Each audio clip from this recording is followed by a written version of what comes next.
You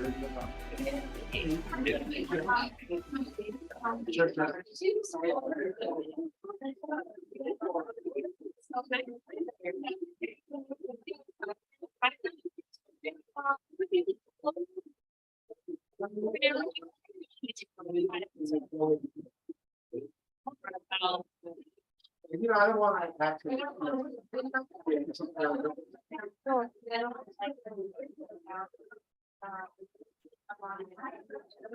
Okay, now we're good. Waiting for them.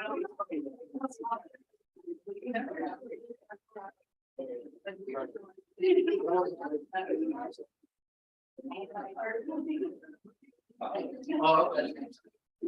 Okay, cool. All right, so all I have to do is move this. Okay.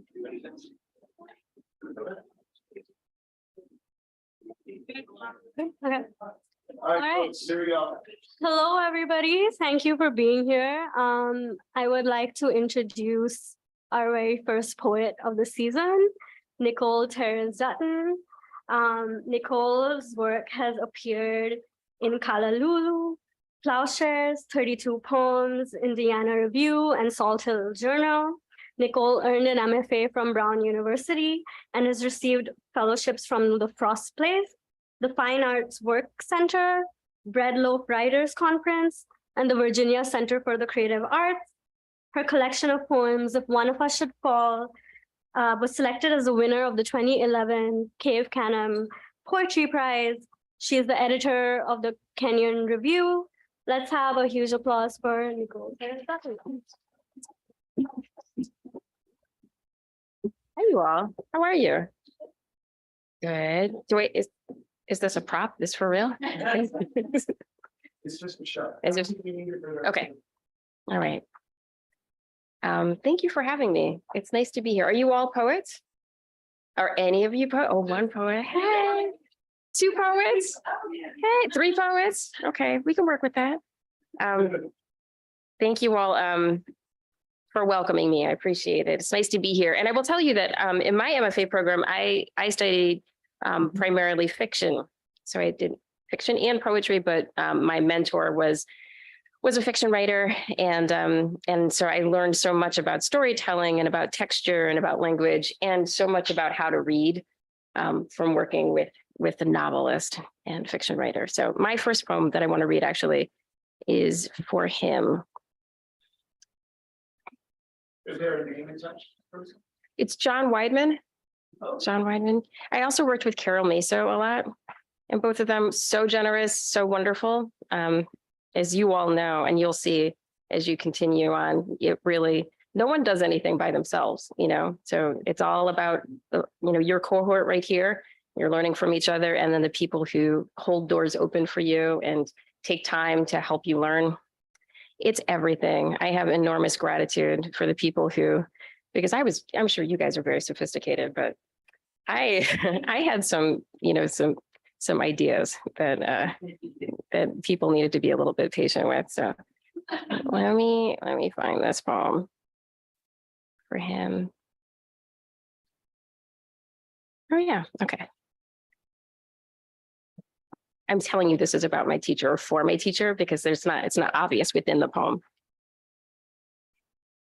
Sleep is not our country. Night foxes and wet grass wreathe my house with hunger. A slight figure against the green foothills. I rise early and accompany the miles into dawn. The hills ahead hold him, sleepless too, his voice, medicine, soft animal, each step behind us veined with cool water or crow etched into pale sky. This is the way the body sings exhaustion or promise, notes from an opened throat rising, space hurtled through, until we can only imagine who we might have been, until even our own fingers run along the creases and bindings of our odd and perfect dimensions are new.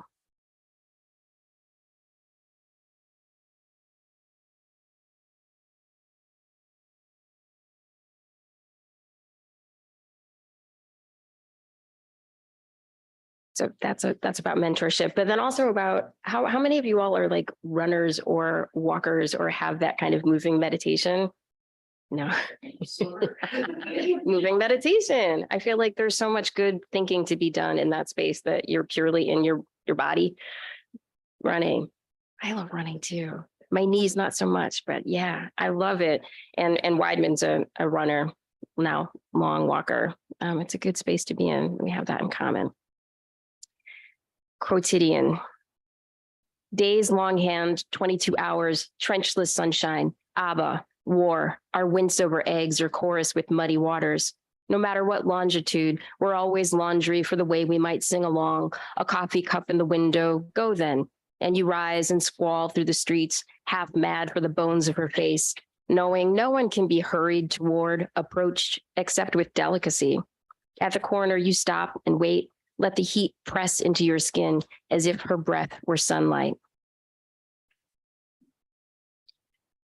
This is a series of kind of travel poems. And I've done a lot of traveling and a lot of traveling with groups of people. And so this one trip was with people who were in love and looking for love and tracing love all over across oceans and everything. So there's a lot of observation of this. Several blue impossible envelopes. We wandered until we found vacancy, details without calculus. I thought, send a letter, imagined my voice a slim blue envelope beside your coffee cup. But no, my sugar-foot and suitcase, the whole day frittered to sundown or tourist districts. I understand motion sickness and must stop often alongside rusty canals to think of other possible blue envelopes, powder blue hello waving, or photographs showing a little brass, that yellow scarf in the corner of the frame, the exact silk you gave me, embroidery too small to see.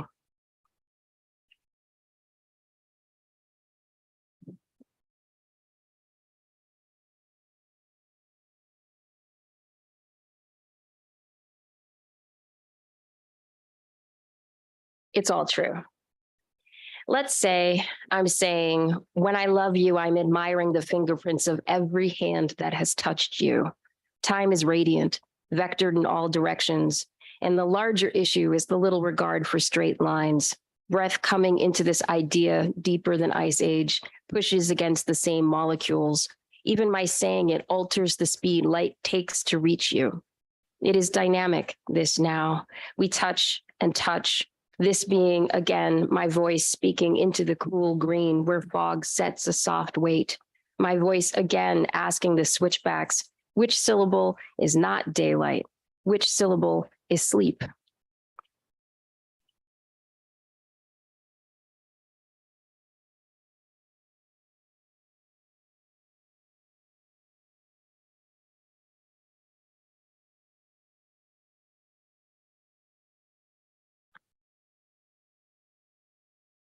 "36 unexposed frames. He loaded the film the way he does everything, fast, confident, almost right. The sprockets never caught. He took at least 100 photos before admitting this. The admission too, fast, confident, almost right. The photographs would be as follows: a pink sky settled on cool haunches, stones and seaweed spread in vague constellation, contrails spiraling and draped across the beach, something to be swallowed with the last of the beer, dunes broken like waves in free fall, the unpaved service road, wheel-churned plumes of sand. In these photographs, the sky is always robin's egg blue. The beach house is somberly shuttered. The vetoed passage I wrote for the guest book is something I transcribe into my notebook in print neat and orderly as baby teeth. The dog, bitterly sick from seawater, hangs a heavy head over my arm, which, like the rest of my body, has been clipped from the frame. The frame is focused exclusively on the sculpture of passage, the dune's muscular expanse, a place we will not return to, a tide just beginning to come in.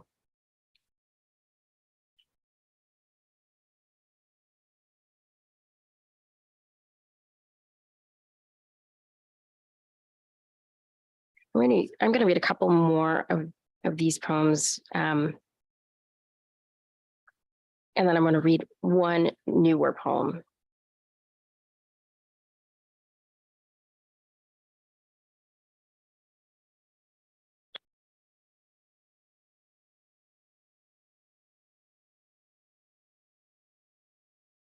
Okay, elements.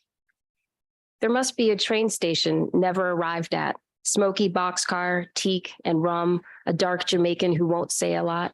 Eyes, small dimes behind frames, furniture heavy, but attentive to a woman speaking in oboes, clay floored moons under her nails. Think agreement. Bouquets beneath polyester, and somewhere between Rochester and Milwaukee, eyes latch and hold, possibly baseball cards, a pint of hot damn, or cardboard towns scraping dark landscapes by. Think someone nearly gorgeous, a name without a saint, loyal to the Mets, an optimist. Ways we fall asleep, hands entwined, crook to crook, rocking. Some dreams, they don't arrive on the backs of tossing ponies. But for now, everything is beginning. The boxcar and muscular silk against closed eyes. His sleepy way of guessing the number of miles by the dust in her hair. Have you all had hot damn? Cinnamon schnapps? Don't do it. Don't do it.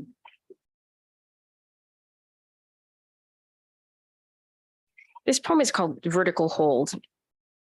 And this is, I don't even know if they have the TVs anymore that have like the horizontal and the vertical hold that you used to have to adjust to make the picture centered. Yeah. So this harkens back to that olden days.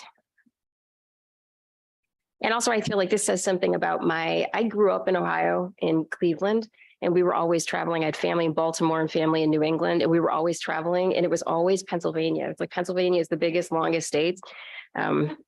And I felt often like we were always just on our way to get some, it was endlessness. Vertical hold, fall, radio silent, into the traffic of variables working themselves around the fact of your head. After surgery, he does not want to come back. Everybody says, go there, says, sorry.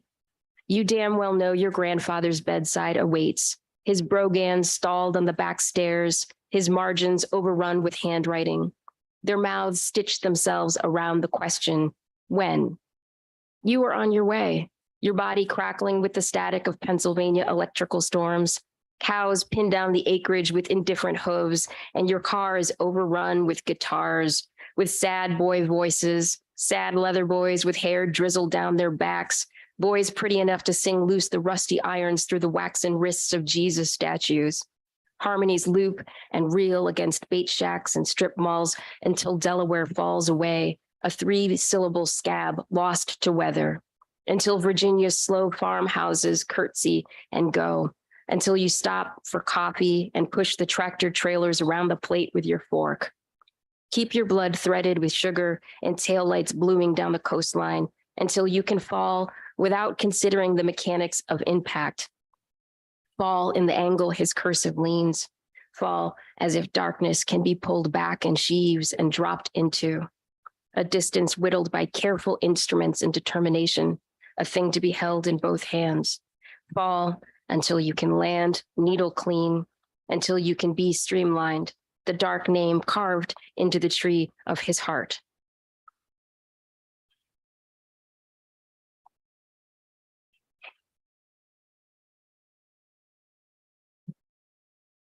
And let's see. I want to read a newer poem and then read a poem that I like to end on called Let Us Stay. This one is called Magnitude and Bond.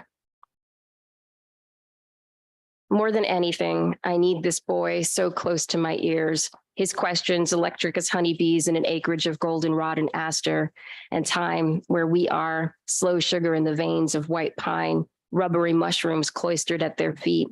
I need his tawny listening at the water's edge, shy antlers and pooling green light, while we consider fox prints etched in clay.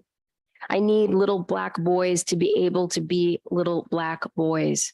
Whole saltwater galaxies and cotton and loudness, not fixed in stunned suspension, episodes on hot asphalt, waiting in the dazzling absence of apology.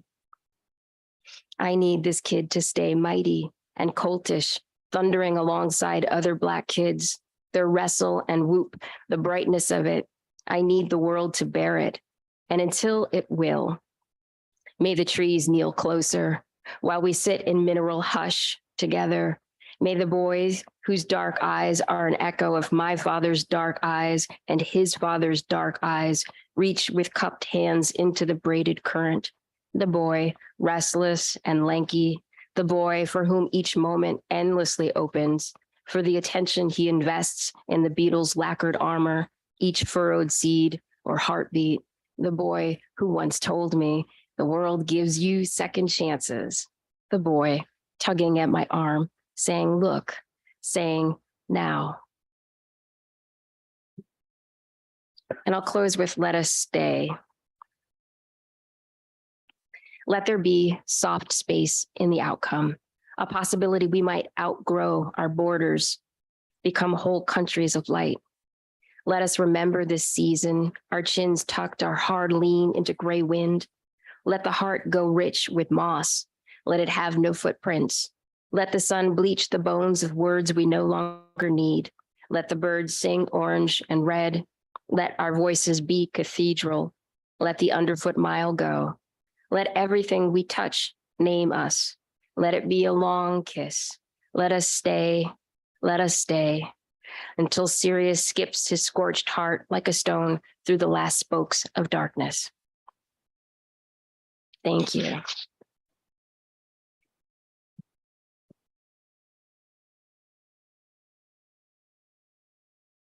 Are we doing Q&A? Yeah. And Right. we would like Dick Oh, Abbott's, nice. I know. Yeah, you should. yeah, why don't we all turn? Mosey on over.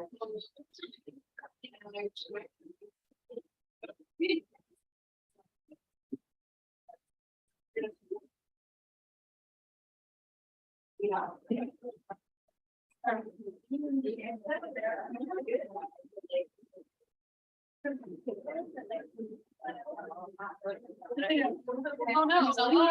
Yeah, we have. I Yeah, probably very- I just got to see where people went into nature.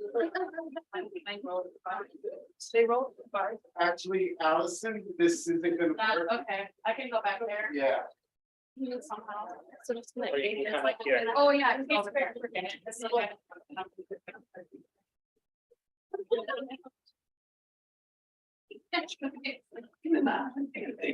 Hard.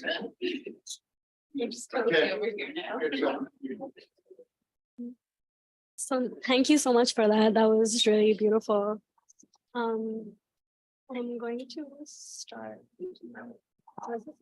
Can you hear me? Oh, is this better? Can you hear me now? I think it is for our Okay. Yeah, Louder? yeah, can you project, Oh. make the back row like I'm doing? Yes, right now? yes, okay. So Nicole, you were talking about how in undergrad you worked on fiction. What carried you to poetry and drew you to poetic form? I started with poetry, and so that's how I was admitted into the MFA program, was a poet. But when I got there, it just became clear to me that I was interested in looking at longer forms, bigger stories. I was writing these long poems, and it was like pages, and it was just like, they didn't actually have the kind of compression and tension that would carry pages and pages of, it's not a poem, like turns out. So then I just started writing longer narratives, and then wanted more, I just wanted more guidance in doing that. Specifically in thinking about plot. I was really hung up on plot until I read a bunch of books, and then heard people like Victor Laval saying like, I just wrote the book and I don't know anything about plot like that. And just realized there's a lot of different ways to get the work done. And so, your question is how did I come to the poem? But I do think I think that you have to build the text, the vessel and the text are kind of intertwined, right? So one determines the other.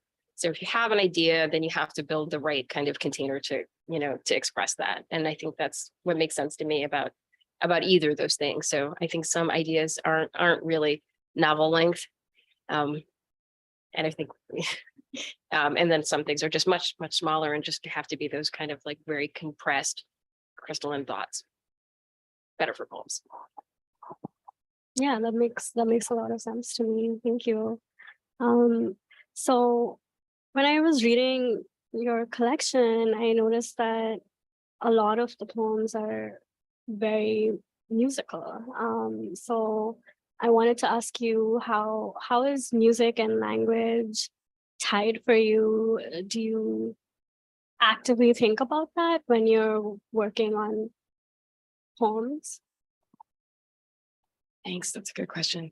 I love music, and poems are meant to be sung. And I do think your ears are often smarter than your eyes when you're reading stuff. And so the sound of the work really matters. And there's very little that I write that isn't kind of read back and read out loud constantly.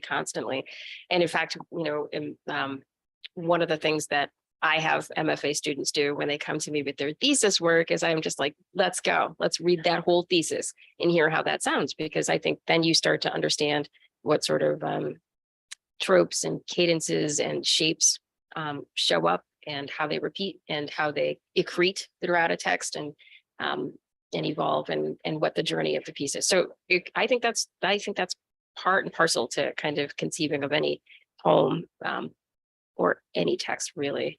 And then, yeah, I love music so much. And my mom had great hopes that I would be like a concert pianist or something, practice at a minimum.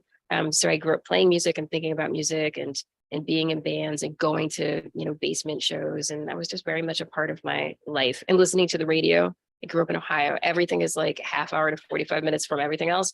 So in the car, like I know all the songs from the 70s and 80s. That's so cool that you're a musician and also a poet, and it really shows, like, comes across, I think, in your work. So as an editor, what do you pay attention to when you're looking at work, and what do you look for, and what stands out to you?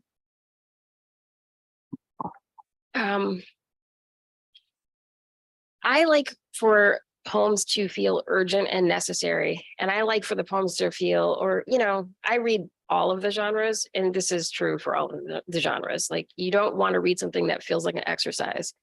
You really want to feel like someone sat down because they couldn't not write this thing. It was that the stakes were very high for the writing, and the care and the attention that was given to it is because it's something that, this person wrestled with and they were restless about, and that was in them that needed expression. That kind of thing. I don't know whatever that quality is, really articulates itself. So I'm the editor of the Kenyon Review. We get this year, I think we got 14,000 submissions. Okay. We have a big team of people who read that. But I will tell you, it used to be that we would read, like 20 at a time. And it occurred to me that it's really difficult to kind of get a sense of what's going on, like what's in the zeitgeist, or even like what's good when you only read 20. So now we read 500 at a time. We assign every editor like 500 pieces. And I guess I say that to point out to you that when you are sending your work out, you may be sending it to someone who's reading 500 pieces. And when you have something that is like essential for you, that's lived in, that is like a friend of your mind, where you have like, you've just worked on, and I think lived in is actually what I really mean, like that piece, that really just stands out by virtue of being that, and that's not like an ego thing. That's just like a really kind of, that's really just a product of you working on something and being deeply committed to it.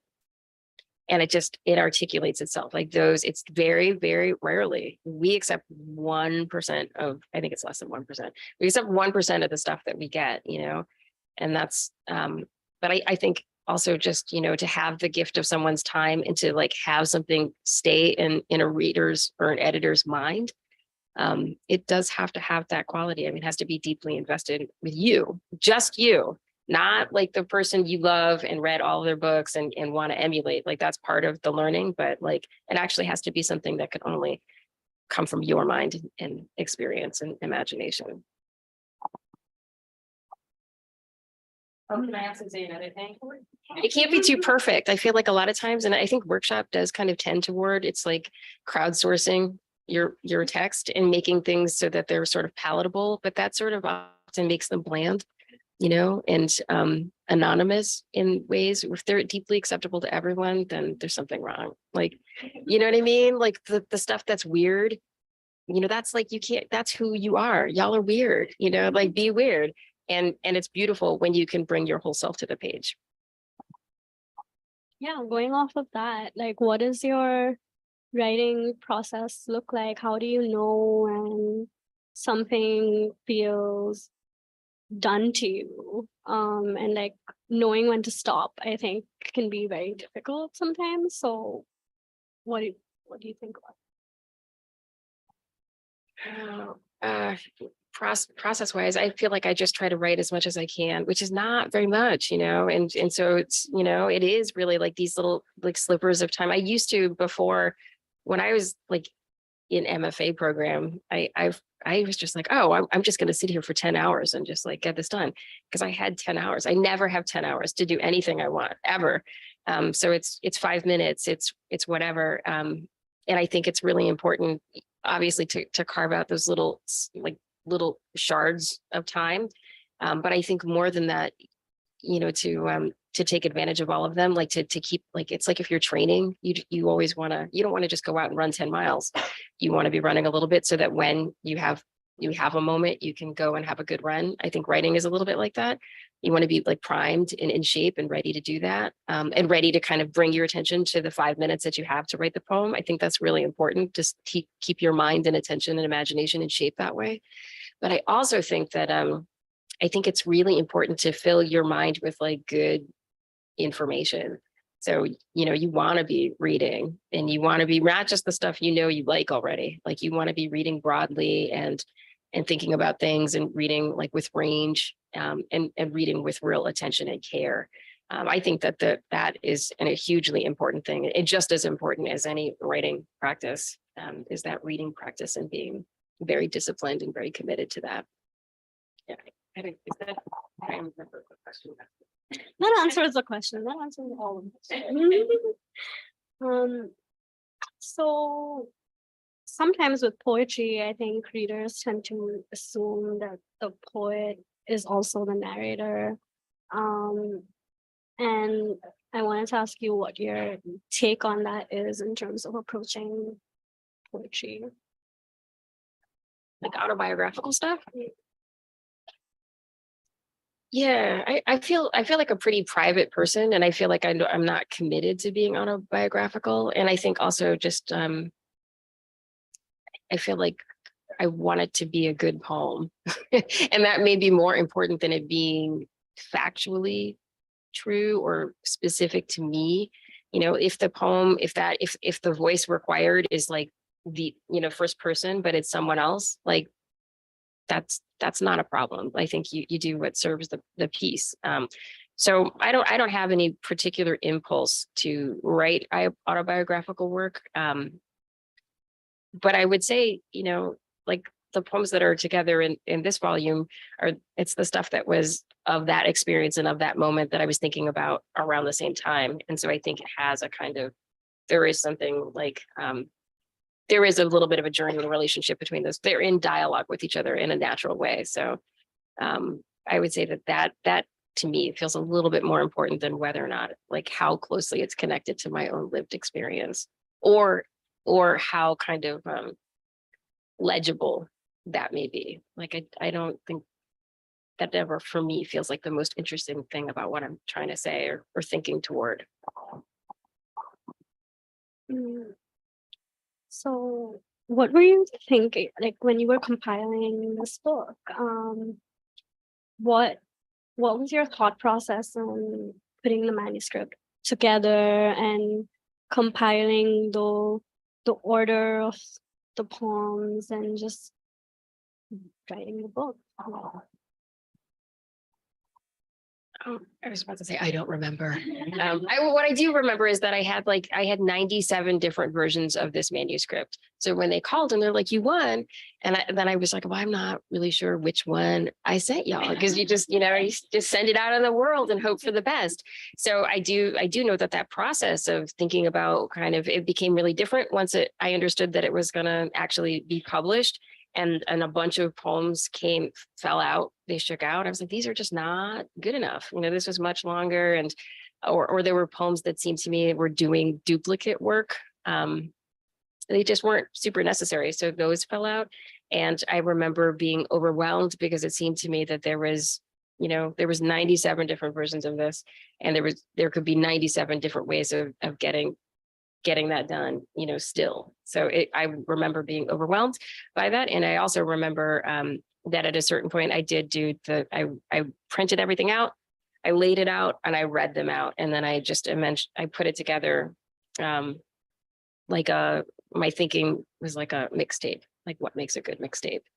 And you don't want to have like too many slow songs in a row. You want it to have its own kind of architecture and logic that feels good as you're reading. And also, for you all fiction writers or prose stylists,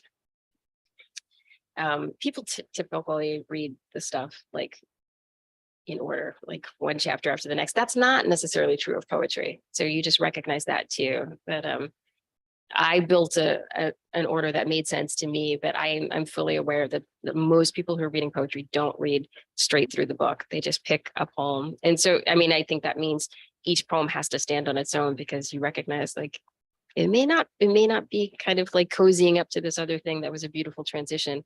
They all have to stand on their own.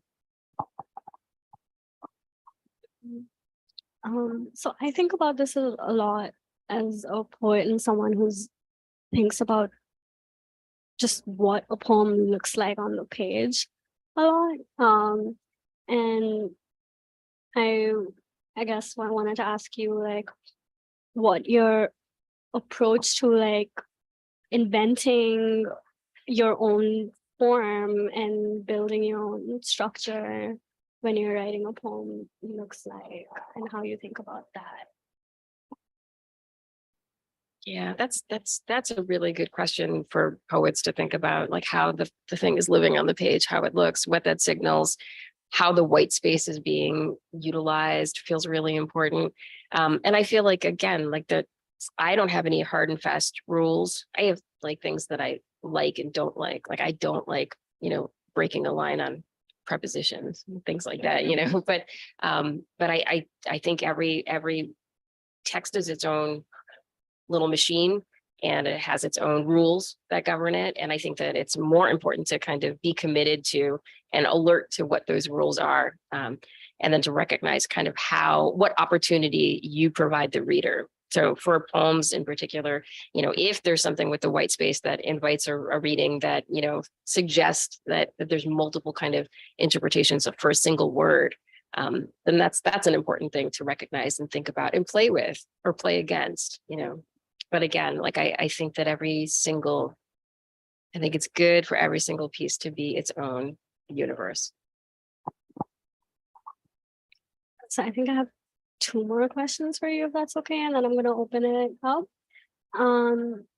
What's your advice on building a nurturing writing community and nurturing writing relationships and collaborating with other writers or artists and building that ecosystem to sustain this life?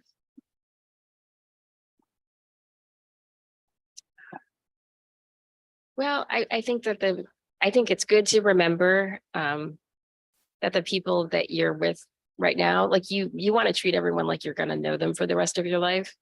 And I think that really helps. It helps you govern yourself in ways that are pro-social. But I also think that if you're going to know people for the rest of your life, then, they are deserving of your best and your authentic self. So I would say that it's worth, not always, but it's worth kind of cultivating a mindset that is okay with a certain amount of risk of being who you are, which is maybe risk isn't the right word. Maybe it's just a little bit of courage to be who you are all the time. Even when it needs to be modulated a little bit, as circumstances may require. So I think that's really important, like to bring yourself, and also to tell people, to be really honest with people, because I think if you are always telling your workshop cohort what they want to hear instead of what they need to hear, then I think it makes it harder to for that to be a valuable interaction, because you want that from them too, right? And the other thing is to recognize that there's all different kinds of intelligence and all different kinds of genius and all different kinds of nonsense too, and all of it is valid, and all of it is worth thinking about and thinking through, and being really, really gentle with people, because everybody is working very hard on their craft, and it means a lot, it means a lot. And so everyone is also at a different place. That you all are in an MFA together right now. You guys are all in wildly different places and have wildly different lives. And so to be really kind of careful with each other seems really important too. So this is also something I often think about in conversations I've often had. But like, as a writer of color, did you ever feel pressured by editors or mentors or just people in the industry to deliver a quote unquote like diverse narrative in order to get your work out there and meet certain expectations that some people tend to have in this world? Yeah, it does. I think that's a good question. I don't feel like I've been subject to that as a writer. And I think that has a lot to do with like the poetry market and the poetry world, and kind of I came through Cave Canem, which is, a fellowship for Black poets. And so I feel like I already had cultivated a community that really held me and carried me and shaped me and nurtured me and kicked my ass when necessary, and said hard things to me that were true and valuable. But I don't feel like I was really kind of impacted by the expectation that my work be or do any particular thing. And I would say I don't feel that as an editor. But I do feel very strongly about making a space for a range of voices, and making sure that all kinds of experiences represented in our pages at the review. So I feel in that way alert to kind of the fact that not everyone is welcome to not everyone is invited or included in the literary canon, even though that is changing, obviously, and it's improving. But I don't feel those. I feel like that's a market question almost, on some level. And I feel that I've been lucky to I just fall beneath the radar. Poetry often does that, but falls a little bit beneath the radar of kind of what the market will bear. Thank you so much. Now I'm gonna just open it up to everybody else and see if anyone has more questions. That's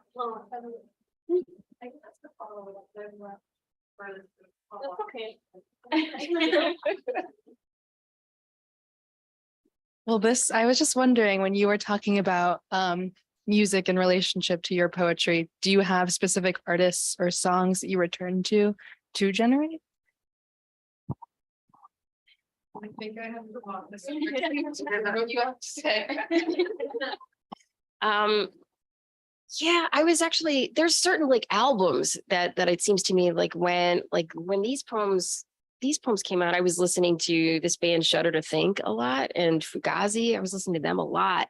And I was listening to The Slip, they lent me the title. That's the title of one of their songs. And none of those bands they don't share any musical DNA like whatsoever. They're really different. And then there was I did a residency in Norway, and I was with a visual artist, and he really liked music that was just kind of ambient. And so there was this, I can't remember the name of the band, but I remember every song, and the album was Substrata, and it was this Norwegian band, and it was just this kind of like very pale, sparse, kind of no melody. It was just a kind of a vibe. And it was very cool to work to that because there was nothing intrusive about it. And it was just kind of like almost like white noise, so but shifting in a way that was active, it felt like something was happening. So I feel like I wrote to that and wrote over. And when I hear those songs and hear that music now, then I'm really compelled. I'm back in that kind of moment. Like I'm so connected to those pieces. That answer your question? Go ahead. There's a couple of questions, but they're kind of like linked. So the first one was about if you're writing something that feels very urgent, how do you go about the process of revision? Like, does it feel, because that's something I struggle with, is like going back to a piece that I've kind of got out in a particular moment and then knowing how to revise that.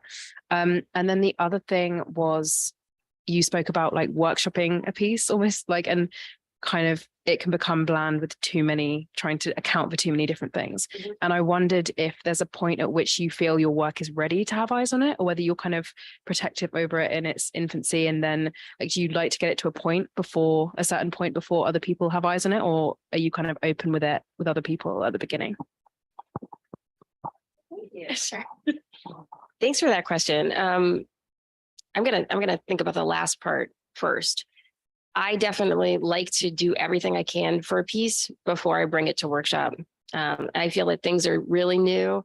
They're kind of raw, they're kind of fragile. And they're often, for me, like I don't even understand what I'm trying to do, like until deep way into the process of thinking about it. And I think I'm not fast that way. So if I bring something to other people, then it's very hard for me to get everyone else's feedback. I can only see what's wrong with it and only see other people's ideas in it.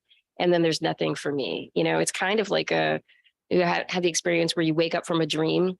And if you don't contemplate, like actively, like collect the dream, then it's gone. Like it's really gone. And you just can't get it back. And I feel like sometimes our writing is like that, where if you have the intrusion of other people's language or thoughts, or it's almost like an imposition that interrupts kind of this natural sort of evolution or whatever it is that you're mining between language and music and story and image.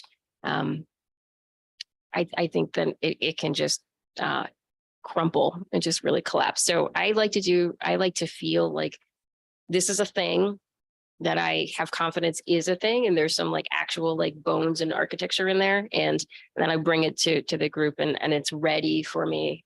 It can bear comment, or lots of comments. So that's one thing. And then with the first part you asked, I'm forgetting now. Oh yeah. Yeah, you said an important thing when you asked the question. It seemed to me that you suggested you wrote the thing, it was really urgent, you were really close to it, and then you maybe kind of let it cool and had some distance. And I feel like that distance is maybe the key, because I do think that we write from the space sometimes that is very emotional and that is very impassioned. And then there has to be some time and space in which we kind of can look at it with a critical eye and look at it with a mechanical eye and look at it as a craft issue. Like, is this word doing all of the work? If you're writing and you're crying all over your page and everything, like you're clearly affected, but that's because you're you and you're bringing all of your lived experience to the text. Is the work conjuring that or making that experience for someone else? And that's the thing to work toward, to capture that, how you feel, and just like be able to kind of build that, bake it into the text so that someone else can have an experience with it. And not that you can determine what someone else's experience will be, but all of those emotions and all that rawness and all of that kind of contradiction and wildness, you do want the language has to do the work of that. Space and time.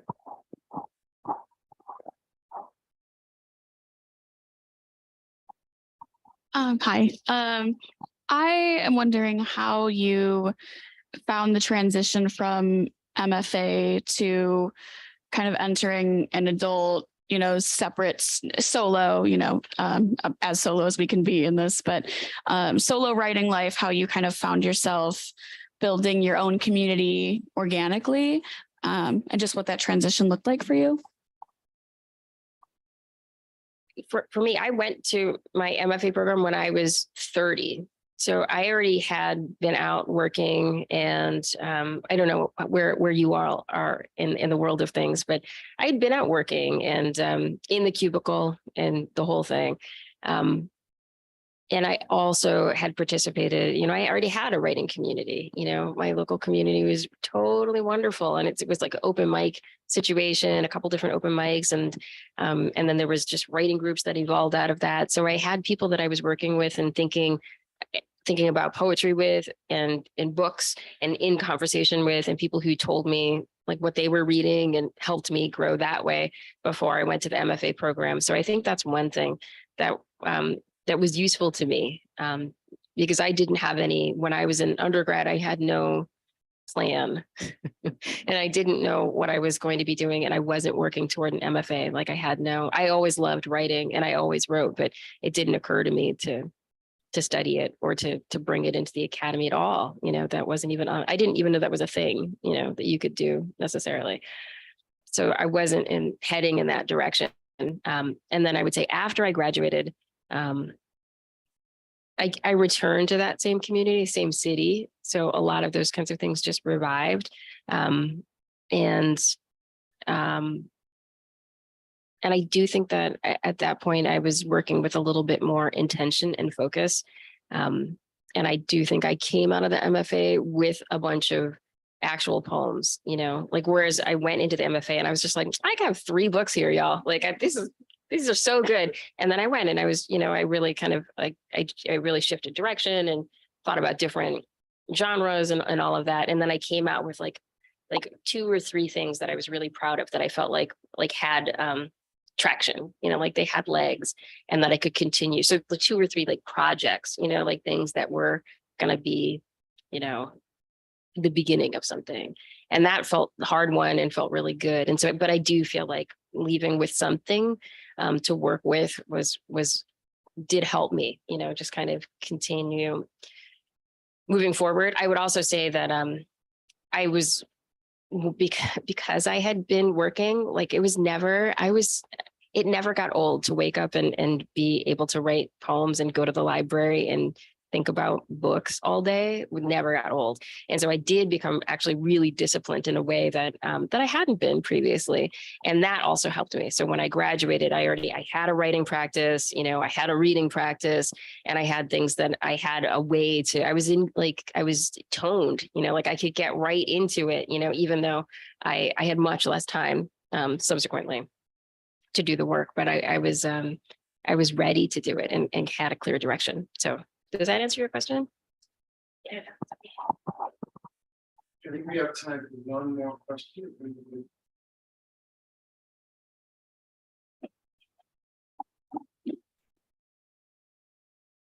Stand, but I don't want to be in the thing. Sorry.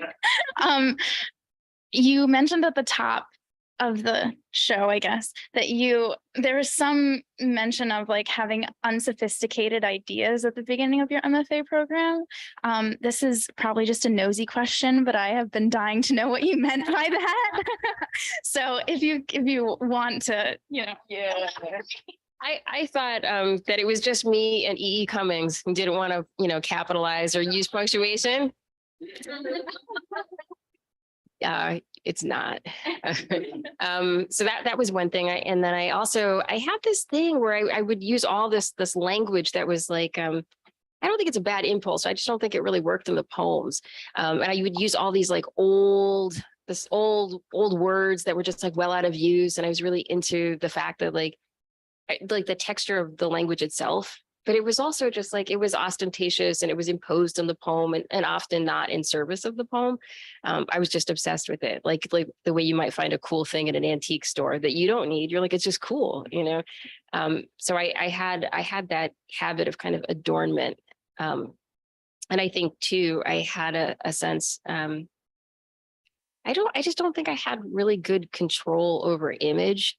And so I would use also like that big crunchy language that, instead of kind of, like a single, like well deployed, an actual like crystalline image, like I don't think I recognized, I loved music and I think I understood that as a tool or thing to work with, but I don't think I understood image at all.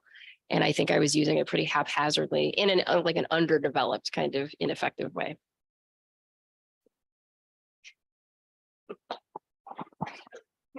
You want to ask one question? I appreciate it. Into the microphone. Something I've been struggling with is knowing when something's done, like when you're ready to send it out for publication. And yeah, I guess it's just kind of like whatever your like personal notion of like perfectionism is, what that looks like.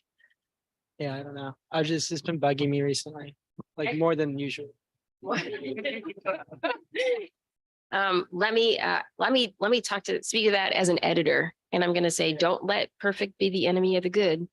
And I will also say that in my book, I don't know if you guys, you can't see this necessarily, but I edited all these after it was published because like I can never stop, it never stops and it doesn't matter. That shouldn't be a reason to not send something out. I would say, like also you want to get to that point where you're writing that urgent necessary stuff and it's the stuff only you could write, obviously, and you want to feel confident about it, but you also want to look at sending your work out as it's a utility, like it's a thing that needs to be done. So you get your stuff together, you write a note, a cover letter that's very brief, and with a bio and the name of the piece and not a lot else, and you send it out and you send it broadly and you send it like you schedule send and then you step back and you write what's next. Like you don't worry about that. Once it's out in the world of things, like that's not your business anymore. You don't need to worry about that. What happens to that is it's like you're on to the next and you're working on your next thing, even if it's revising that thing you just sent out. Doesn't matter. Just have to keep moving forward. So I would say you can be perfectionistic as much as you want in your own like private sphere, but as a professional writer, there are some things that you just have to do to keep yourself moving forward. No one can accept the piece if you don't send it out. So it's definitely true. I don't look at the cover letters. I don't look at them because I feel biased when I look at them. I want to look at the work and not have any ideas about the work. And I feel like a lot of times I would much, much prefer that you spend all of the time editing and revising and considering the work and zero time. Like that's just the cover letter can be gestural. No one's going to hold against you a very brief, bare bones cover letter. Yeah. Right. But then if you get in there and you're silly, You can't gain anything by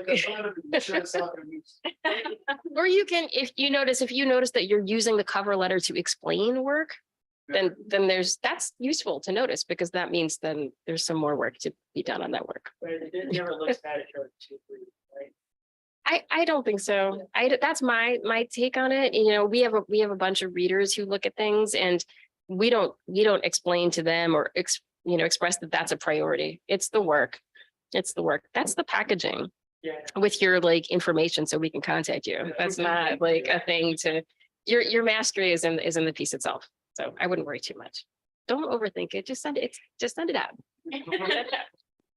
Okay, thank you all. Thank you. Thank you all.